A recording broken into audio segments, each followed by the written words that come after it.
Welcome to The Intersection. For this episode, we start in the 1950s and the strange story of Lee Gordon, an American who arrived in Sydney in 1953 and within a year had kick-started the Australian concert circuit for international acts, as well as opening the door for a legion of Australian acts. But it's a strange story, all right, as you'll hear. So let's get to it.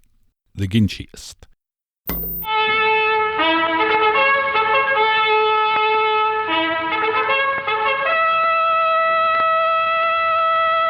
Now comes the news that every radio listener's been hoping to hear.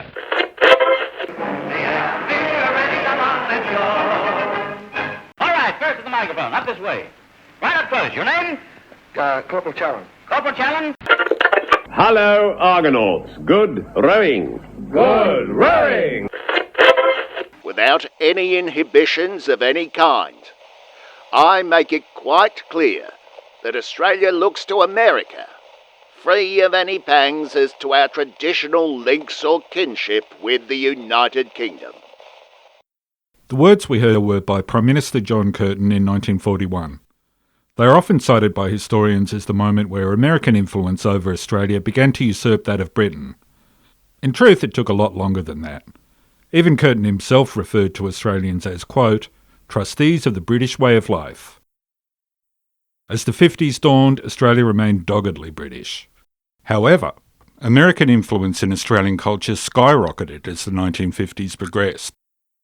This was delivered most emphatically not from a politician, but from an American expatriate with a shady backstory. This guy.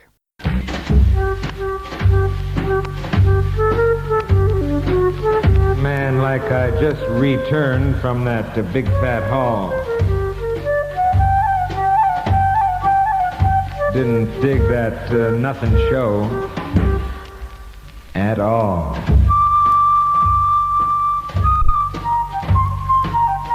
That mess still gives the creeps a thrill, but it's a drag to me. Fair Dinkumsville. Get the message? Yeah.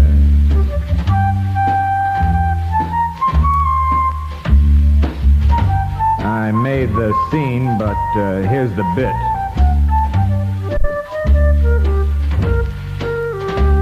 Some broad sang soprano, and I had to split.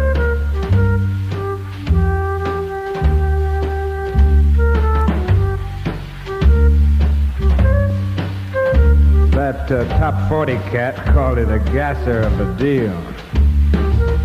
Yeah, like the hasty tasty serves a cuckoo meal. Get the message? Yeah. Lee Gordon, entrepreneur, concert promoter, record label owner, international man of mystery. And as we just heard, a faux beat poet to boot. That song was called Get the Message, released in 1959 on his own label Leedon. The flip side, She's the Ginchiest, once appeared on a compilation album called Antipodean Atrocities, a commemoration of the worst Australian records. It wasn't that bad. We'll play it for you at the end of this episode. Lee Gordon's period as a concert promoter, running his own company Big Show Productions from 1954 to 1963, quite simply put Australia on the map as a touring market for international artists, as well as providing an amazing platform for local artists. It is this fact that makes Gordon such a pivotal figure in dragging white Australian culture from its stodgy Anglophilia into something altogether more exciting. It proved the Australian public were more up for excitement and a certain cosmopolitanism than the lawmakers had ever given them credit for. And it was Gordon's first few tours that finally ended a racist ban on African American musical groups performing in this country.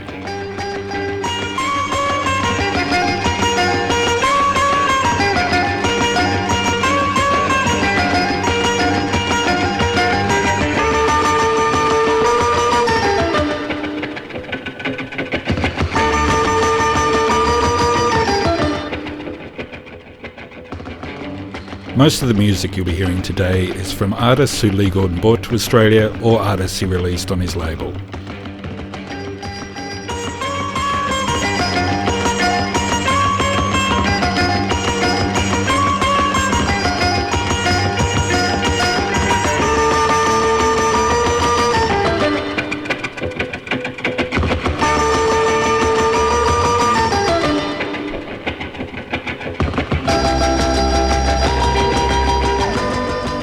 To run through all the names Gordon brought to Australia would take up half this episode.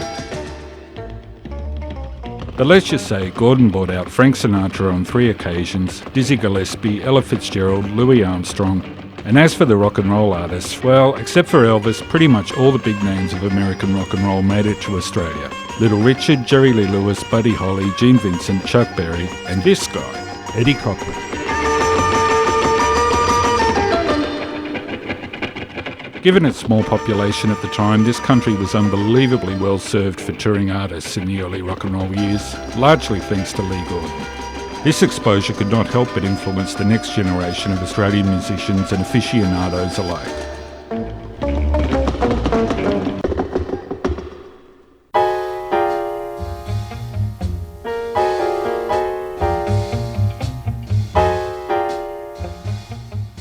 According to an associate, quote, Lee divided people into 2 categories, the swingers and the squares. Needless to say, Gordon was a swinger. He never owned property, had few assets, and liked his finances liquid. He was a prodigious pot smoker at a time when it was still underground in this country, and he had close connections with, quote, scientific types working in the field of psychedelics.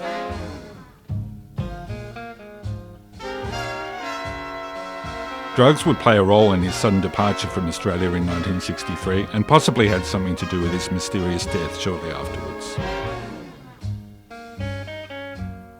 And then there were some of the other associations. There were some definite links with the notorious King's Cross crime figures, but how deep? And where did the money come from? Who was Lee Gordon?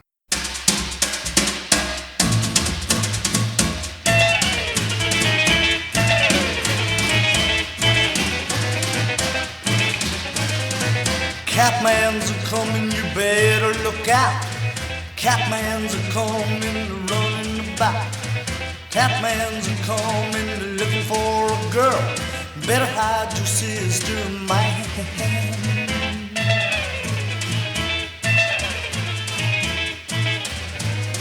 C is for the crazy hairdo that he wears around.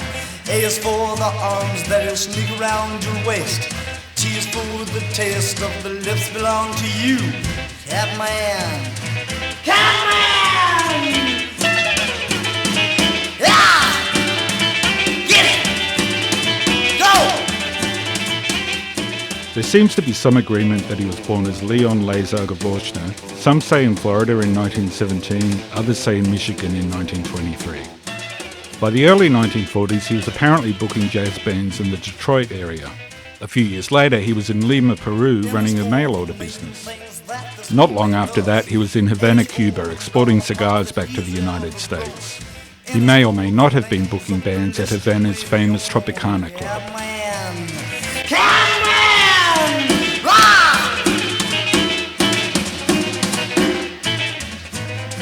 Catman looking for a woman all day long. Better watch out because he is in your mess. Better watch out or you're gonna be kissed. Better watch out because he is in your mess. Catman. Apparently it was at the Tropicana that Gordon first met Frank Sinatra in 1946. Sinatra was in the company of mafia boss Lucky Luciano at the time. As is now known, Sinatra's Havana shows coincided with a meeting of all mob bosses known as the Havana Conference. Sinatra keeps cropping up in the Lee Gordon story. I've got the world on a string, and I'm sitting on a rainbow. I've got the string around my finger. What a world, what a life, I'm in love. I've got a song that I sing, I can make the rain go anytime I move my finger. Lucky me, can't you see I'm in love? Back in the States, one story says that Gordon got rich quickly running retail stores, selling TV sets and electrical goods, and then blew it just as quickly, bankrolling some Broadway shows.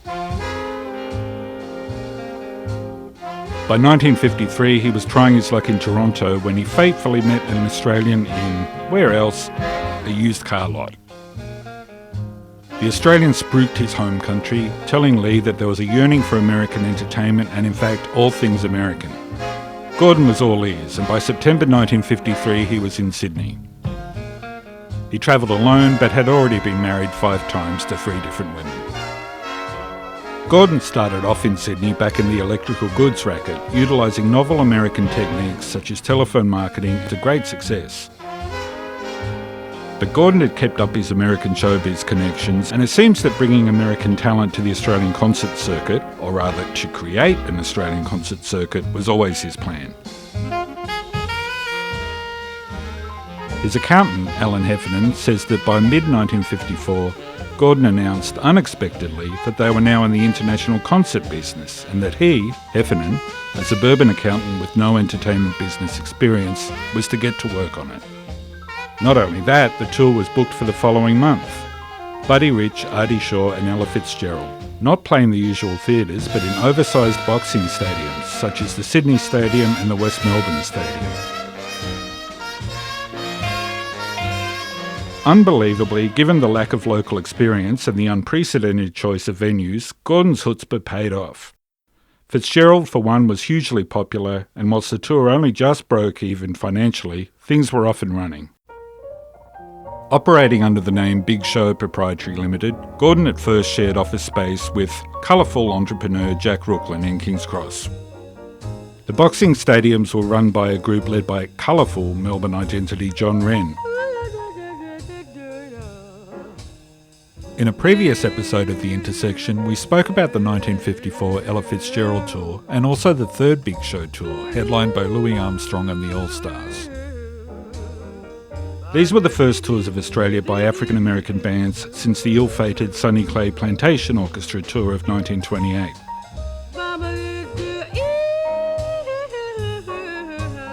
It's unknown whether Gordon was aware that White Australia had a ban on African-American bands when he booked these tours. The Fitzgerald tour, of course, was controversial in that she missed the first few shows due to herself and her entourage being removed from the Pan Am flight in Hawaii, whilst clarification was sought as to whether the airline was breaking Australian laws by flying a band of African-American musicians into the country. The Armstrong tour a few months later had no such problems. So Gordon's bookings in 1954 finally lifted the racist colour bar which had affected Australian live music for decades.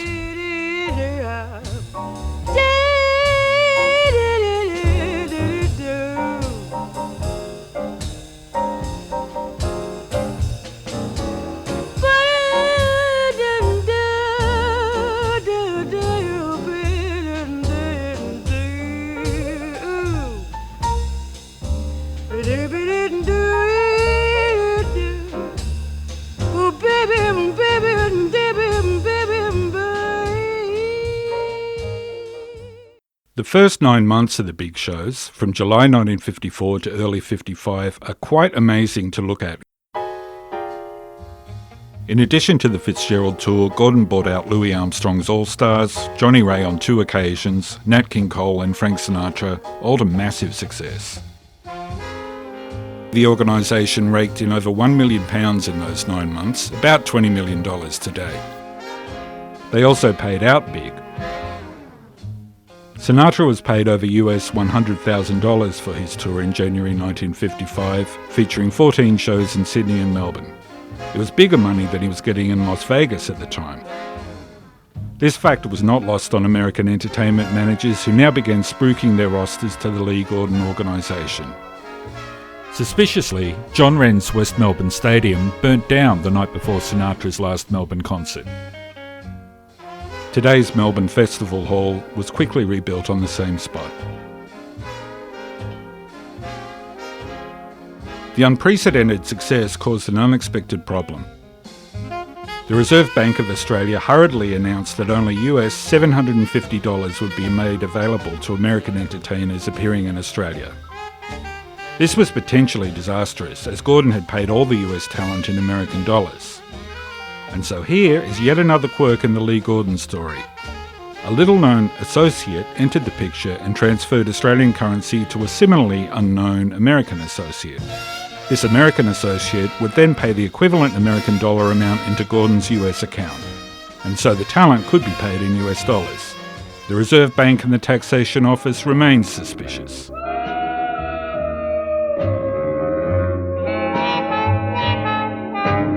Soothe me with your caress,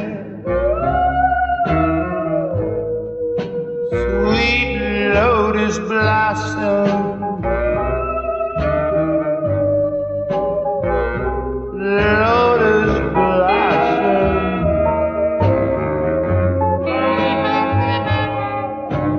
help me in my distress, sweet lotus blossom, please do.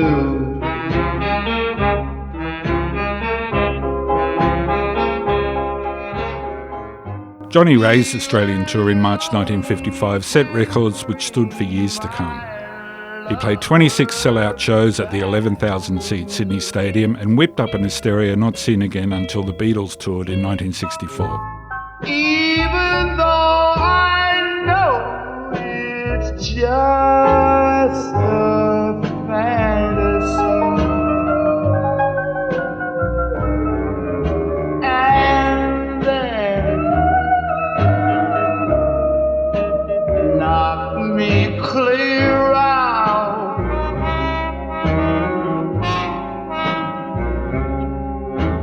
sweet lotus blossom, please do.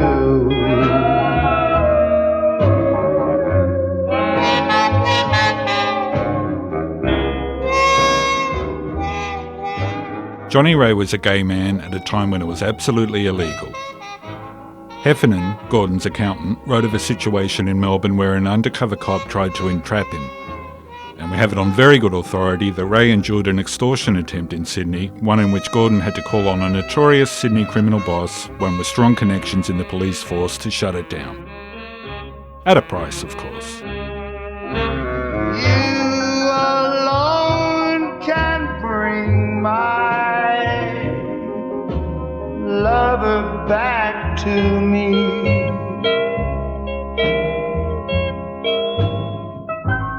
Even though I know it's fantasy, and then knock me clear out, sweet lotus blossom, please do.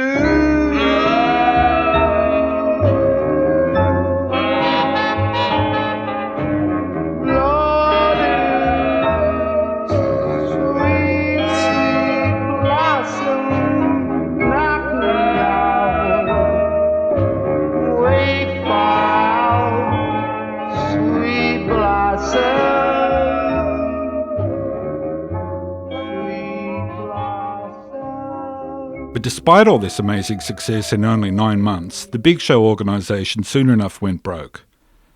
Trying to diversify to a more adult market, 1955 tours by Bob Hope and Abbott and Costello flopped, completely unsuitable for the large venues they were booked into. The first visit by an American roller derby entourage was an even bigger stiff. There were a couple of lean years before the rock and roll bands arrived. The first of these was in January 1957 with Bill Haley and the Comets, Big Joe Turner and LaVern Baker, and it was a massive success.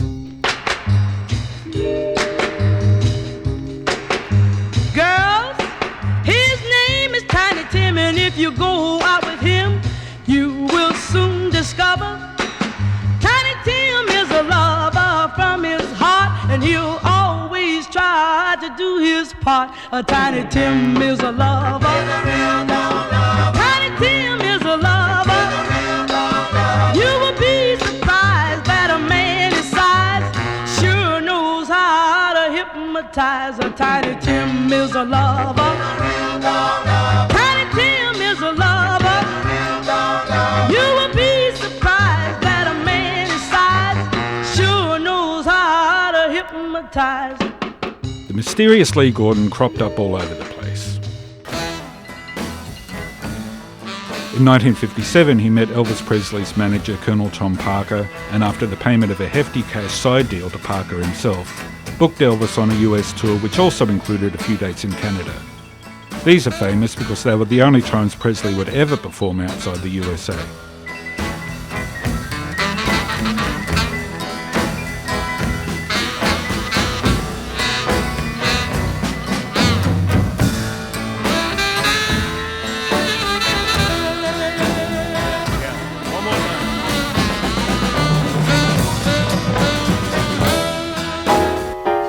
The connection with Frank Sinatra also continued. A second Australian tour ended before it began when Frank threw a tantrum at Honolulu Airport and returned to Los Angeles. It was a financial disaster for Gordon, but he got Sinatra out another 2 times in the late 50s and booked a couple of Sinatra's stateside tours. The connections Lee must have had. Sinatra would later be best man at Gordon's next wedding in Acapulco. We're not looking too closely at the Australian artists Gordon worked with, but he did propel the career of Johnnie O'Keefe, managing him for a while and getting him spots on the big shows. Yeah, I walk across the burning sands just to prove that I'm your lover man.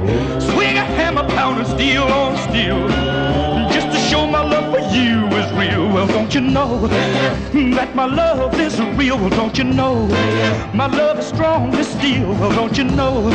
Well, don't you know? Well, don't you know? Well, don't you know? Well, don't you know, pretty baby, all my loving belongs to you. O'Keefe was on the second all rock and roll tour in 1957 with a truly astounding lineup. Little Richard, Eddie Cochran, Gene Vincent and Alice Lesley, who was marketed at the time as the female Elvis. None of these pioneering artists had toured outside of North America at this stage.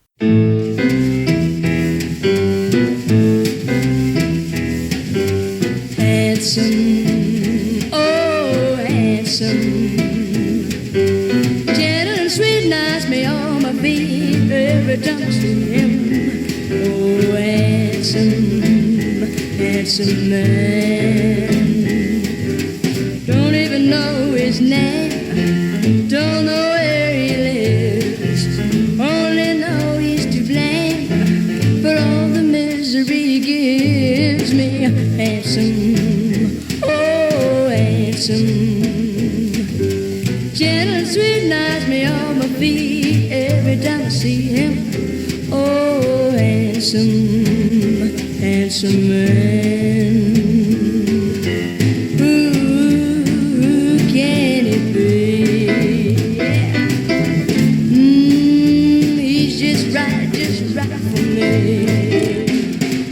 Handsome, oh handsome, gentle and sweet, nice me on my feet every time I see him. Oh handsome, handsome man.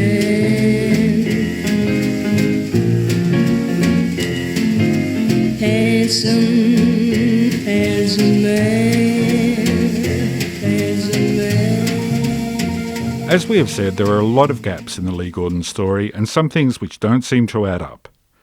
None more so than in 1958 when he outright disappeared for 6 months, leaving other members of his organisation to run his various enterprises. All, apparently, had absolutely no idea where he was. Eventually he was located in a psychiatric institution in Hawaii. It would not be the last time he was institutionalised. Mental illness can now be added to this strange tale.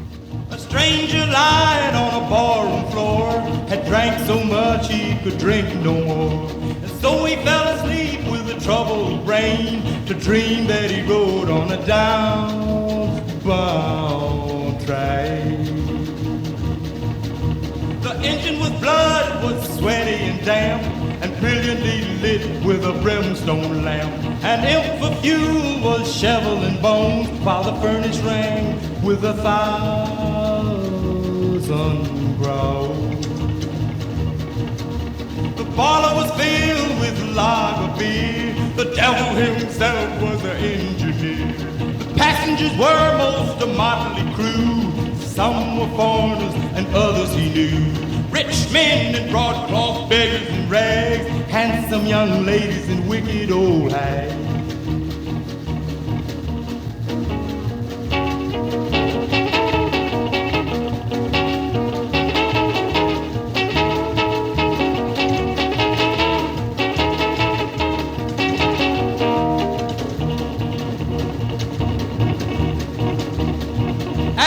Train rushed on at a terrible pace. Sulfuric fumes scorched their hands and face. Wider and wider the country grew. Faster and faster the engine flew. Louder and louder the thunder crashed. Brighter and brighter the lightning flashed. Hotter and hotter the air became, till their clothes were burned with each quivering flame. Then out of the distance there came a yell. Said the devil, we didn't hear him home.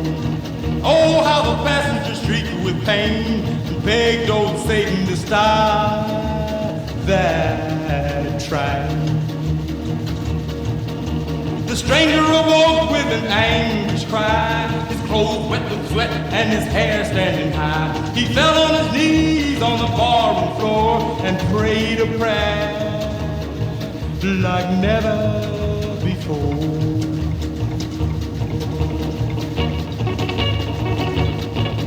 And the prayers and vows were not in vain, for he never rode that downbound train. In 1960, Gordon founded the first annual Australian International Jazz Festival, featuring Dizzy Gillespie, Sarah Vaughan, Dakota Staton and Coleman Hawkins, among others.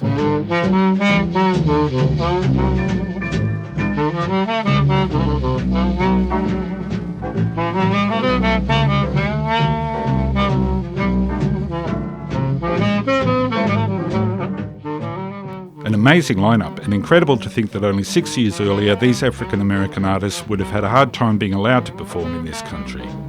Yet strangely, it was a financial disaster. The stadiums were possibly too big, and having a bill packed with so many artists may have worked fine for rock and roll, but in jazz this meant much shorter performances for each act, something that irritated both the performers and audiences alike.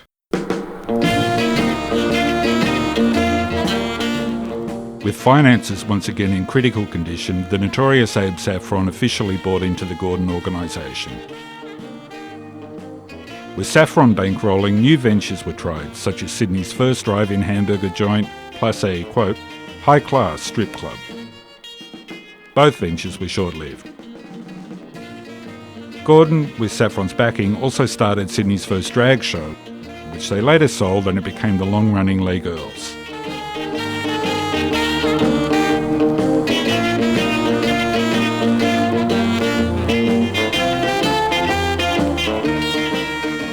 Comedian Lenny Bruce was brought to Australia by Gordon in 1962, but he never got out of Sydney.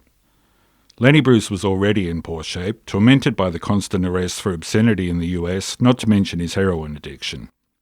Unable to score in Sydney, he was bombed on painkillers the whole time.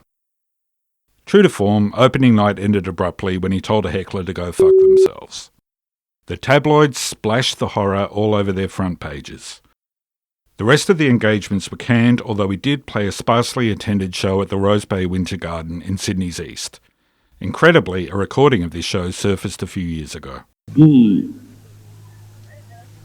want to tell you so many things, but I sure don't want to get arrested.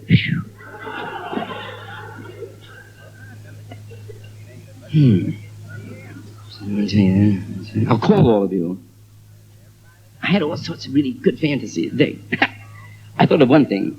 Let's say that, I'll change the four-letter word to, kill. That's the word, kill you. But we know what it is. So I think what I was going to do, I was going to get a dummy and have an indestructible tape recorder sewn inside him. And the curtain would open up, and you'd hear, kill you, kill you, kill you. Get him, shut up, man, he'd take an axe. And I can't stop it. The last year of Lee Gordon's life is, unsurprisingly, sketchy. There are stories of drug use, mental illness and bankruptcy.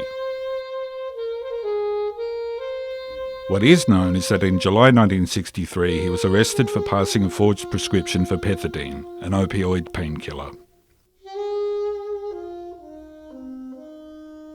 When his court date came around, he was noticeably absent. Lee, his wife Arlene, and their young daughter had fled the country. He ended up in London, apparently looking to branch into concert promotion in Britain.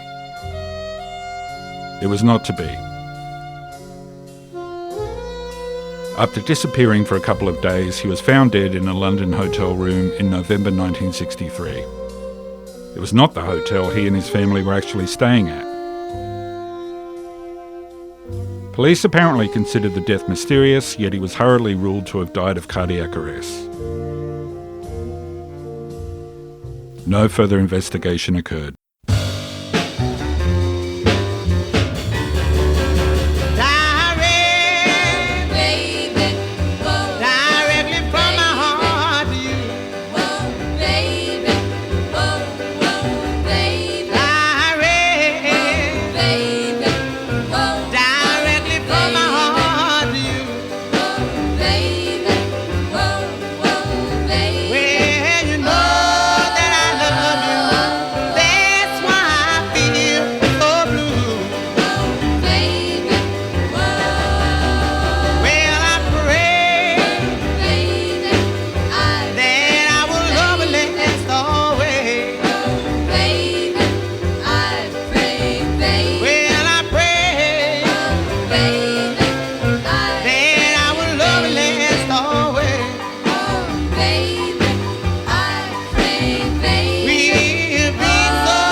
The turn to America, which Australia undertook in the 50s, was not without its downsides, politically and culturally. And it was certainly not a revolutionary change. America was still an English-speaking nation run by white men. In the words of the historian David McLean, Australia viewed the US as, quote, neither completely alien nor completely familiar. In this episode we have looked at some of these more unfamiliar aspects of American culture which Australians took to in the 1950s.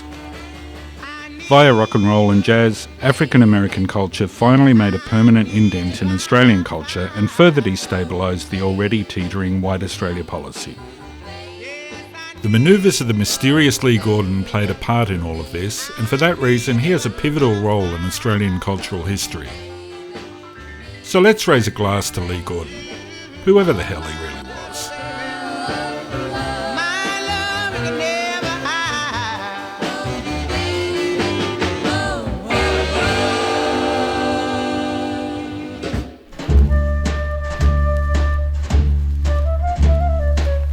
Like man, I may be beat, but I still can swing. Yearsville, man, don't mean a thing.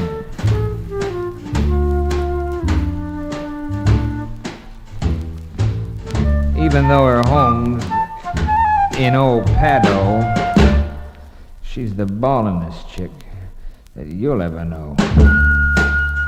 She's the Ginchiest.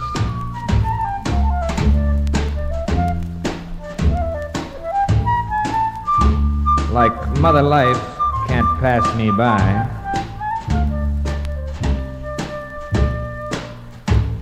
I'll be making scenes until I die.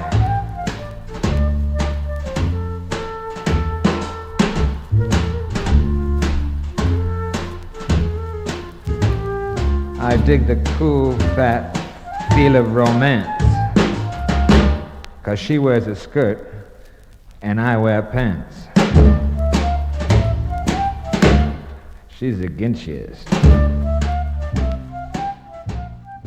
Thank you for listening to The Intersection. My name is Michael Fisher, production by Rob Marchenberg. You'll find a playlist of all the music in this episode in the show notes. We'd like to give special thanks to Eastside Radio, 89.7 FM. You can contact us via email at theintersection@eastsidefm.org. And don't forget to follow The Intersection on social media. You can follow us on Facebook, Twitter or Instagram. Just search _Eastside FM. That's _Eastside FM. The Intersection was recorded on Gadigal land. Sovereignty never ceded.